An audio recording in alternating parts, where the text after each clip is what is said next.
Selamat sore saudara terkasih dalam Tuhan Yesus Kristus. Pada kesempatan persekutuan Komisi Wanita SD pada sore hari ini, bersama-sama kita merenungkan satu tema, berjalan bersama Tuhan. Mari sebelum kita masuk di dalam renungan firman Tuhan pada kesempatan sore hari ini, kita belum merendahkan hati kita di dalam Tuhan. Mari kita berdoa. Bapa di dalam kerajaan surga, kami bersyukur Tuhan karena Tuhan telah mengizinkan kami memasuki tahun 2023 ini. Sungguh itu adalah ucapan syukur kami yang terdalam. Biarlah ketika kami memulai tahun 2023 ini, kami ingin juga Tuhan berjalan bersama-sama dengan Engkau. Kami tahu ada begitu banyak hal yang harus kami hadapi ke depan, tetapi kami yakin bahwa dengan berjalan bersama dengan Tuhan, Tuhan akan memberikan kekuatan pada kami untuk kami boleh memasuki seluruh tahun 2023 ini bersama-sama dengan Tuhan. Kami menyerahkan Tuhan perenungan firman Tuhan pada kesempatan sore hari ini ke dalam tangan-Mu. Di dalam nama Tuhan Yesus Kristus kami sudah berdoa. Amin. Saudara-saudara terkasih dalam Tuhan Yesus Kristus, sesuai dengan tema kita, berjalan bersama Tuhan, mari kita akan membaca satu bagian teks firman Tuhan yang terambil dari Mazmur 84 ayat 6 sampai dengan yang ke-8. Firman Tuhan berbunyi demikian. Berbahagialah manusia yang kekuatannya di dalam Engkau, yang berhasrat mengadakan ziarah. Apabila melintasi lembah baka, mereka membuatnya menjadi tempat yang bermata air. Bahkan hujan pada awal musim menyelubunginya dengan berkat. Mereka berjalan makin lama makin kuat, hendak menghadap Allah di Sion. Saudara-saudara terkasih di dalam Tuhan Yesus Kristus, 10 hari kita sudah memasuki tahun 2023 ini. Izinkan saya terlebih dahulu mengucapkan selamat tahun baru 2023. Kita bersyukur kita boleh memasuki tahun 2023 ini dengan kondisi yang sehat, dengan harapan yang baru, dengan satu semangat yang baru. Meskipun kita mungkin masih membawa sejumlah kisah di tahun 2022 yang belum kita selesaikan. Mungkin kita telah menghadapi tantangan demi tantangan. Ada waktunya di mana kita merenungkan kembali tantangan itu. Mungkin di tahun 2023 ini ada tantangan yang masih harus kita hadapi. Kita mungkin merasa gentar, kita mungkin merasa takut, kita mungkin merasa ragu. Bagaimana kita menghadapi tahun 2023 yang masih penuh dengan tanda tanya? Mazmur 84 menggambarkan bagaimana kerinduan pemazmur akan kediaman Tuhan, akan rumah Tuhan. Ini juga menggambarkan kerinduan kita sebagai orang percaya akan Tuhan, akan rumah Tuhan, akan Tuhan yang berdiam di dalam rumahnya. Tantangan demi tantangan akan kita alami, persoalan demi persoalan akan kita alami. Dan itu tidak jarang membuat kita merasa frustasi dan lelah. Kita cenderung menyelesaikan persoalan dengan cara kita sendiri. Dan tidak jarang kita gagal mendapatkan jalan keluar. Ada begitu banyak orang yang mengandalkan kekuatan, kekuasaannya di dalam mereka menyelesaikan persoalan. Namun mereka gagal dan jatuh pada akhirnya. Ketika kita mencoba membangun kekuatan kita di atas kekayaan kita, di atas kekuasaan kita, di atas kemampuan kita, maka kita akan dengan mudah akan jatuh. Lalu bagaimana agar kita tidak mudah jatuh dan mampu untuk terus berjalan bersama dengan Tuhan?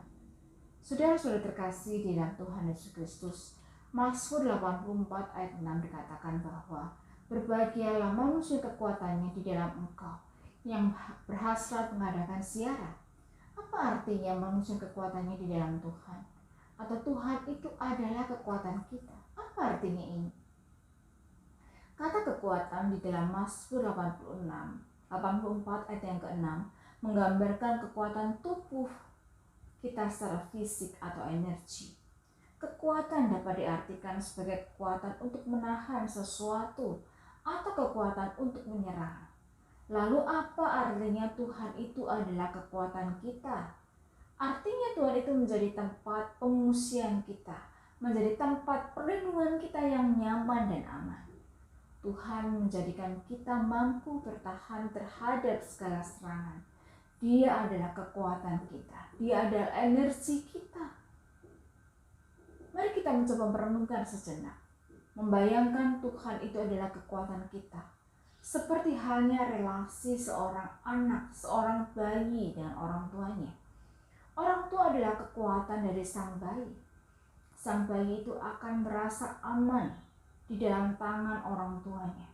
Demikian pula kita akan merasa aman dan nyaman di dalam tangan Tuhan yang adalah Bapa kita. Kita akan aman berada di dalam tangannya. Tuhan itu adalah kekuatan kita. Saudara-saudara terkasih di dalam Tuhan Yesus Kristus, Tuhan itu adalah kekuatan kita. Artinya apa? Kita akan terjaga dengan aman dan nyaman di dalam tangannya. Maka tidak heran jika orang yang kekuatannya di dalam Tuhan itu akan mampu berkata bahwa apabila melintasi lembah Baka, mereka membuatnya menjadi tempat yang bermata air. Bahkan hujan pada awal musim menyelubunginya dengan berkat. Apa artinya lembah Baka? Kata Baka di dalam bahasa aslinya adalah lembah kering, lembah kematian, atau lembah ratapan, tangisan. Di dalam istilah ini kita mengerti bahwa tempat ini adalah tempat yang tidak menyenangkan bagi kita manusia. Lembah Baka merupakan ekspresi simbolis dari kesedihan, dari kekeringan, dari tangisan, dari duka kita, dari tantangan di dalam kehidupan kita. Mungkin saat ini kita sedang berada di dalam lembah Baka yang seringkali membuat patah semangat dan frustasi. Hidup di dalam dunia ini dapat dianggap sebagai lembah Baka yang penuh dengan kesesakan, penderitaan, dan air mata. Mampukah kita melewati lembah Baka ini? Siapakah manusia yang mampu melewati lembah Baka? Manusia yang kekuatannya di dalam Tuhanlah yang mampu melewati lembah Baka itu. Karena Tuhan akan mengubahnya menjadi tempat yang bermata air. Di dalam kesulitan-kesulitan kita, seringkali Tuhan mampu mengubahkan kesulitan itu menjadi hal yang indah. Di dalam kesulitan kita akan belajar hal baru. Disitulah kita tahu bahwa kesulitan itu akan menjadi berkat yang begitu indah, begitu manis bagi kita. Saudara-saudara terkasih di dalam Tuhan Yesus Kristus, di dalam kesulitan kita akan tetap mampu bertahan jika Tuhan itu memberi kekuatan kepada kita. Karena pada dasarnya setiap orang membutuhkan kekuatan ilahi untuk melakukan apapun. Kekuatan dari Tuhan hanya kita dapatkan jika kita terus bergantung kepada Dia. Di dalam Yesaya 40 ayat 31 dikatakan bahwa tetapi orang yang menanti-nantikan Tuhan itu akan mendapat kekuatan baru. Mereka seumpama raja wali yang naik terbang dengan kekuatan sayapnya. Mereka berlari dan tidak menjadi lesu. Mereka berjalan dan tidak menjadi lelah. Ini adalah satu pernyataan yang menunjukkan bahwa orang-orang yang menantikan Tuhan itu akan mendapatkan kekuatan terus-menerus. Tidak hanya karena kita membutuhkan kekuatan itu terus-menerus, tetapi juga karena Tuhan menyediakan kekuatan itu terus-menerus. Tuhan berkomitmen kepada janjinya bahwa Dia tidak akan pernah meninggalkan kita. Jika Yesus Kristus adalah kekuatan kita, Dia adalah sumber yang tidak pernah kering. Dia adalah air hidup yang akan melepaskan dahaga kita. Dia adalah roti hidup yang akan tetap memelihara kita. Dia adalah terang yang tidak pernah berhenti menghangatkan hati yang dingin. Dia adalah gembala yang tidak pernah berhenti membimbing dan melindungi kita. Dia adalah pokok anggur yang tidak pernah berhenti memberi hidup dan buah bagi umatnya. Mari bersama-sama kita boleh menghadapi tantangan demi tantangan di tahun 2023 ini dengan kekuatan dari Tuhan. Artinya, mari kita berjalan bersama-sama dengan Dia. Dan itulah yang menjadikan kita semakin lama semakin kuat. Hidup memang penuh dengan tantangan. Namun ketika kita mengarahkan kaki kita maju berjalan bersama-sama dengan Yesus, maka perjalanan hidup kita akan dipenuhi dengan sukacitanya. Biarlah renungan firman Tuhan ini memberikan satu kekuatan bagi kita semua. Mari kita berjalan bersama-sama dengan Allah yang memberikan kekuatan terus-menerus di dalam hidup kita.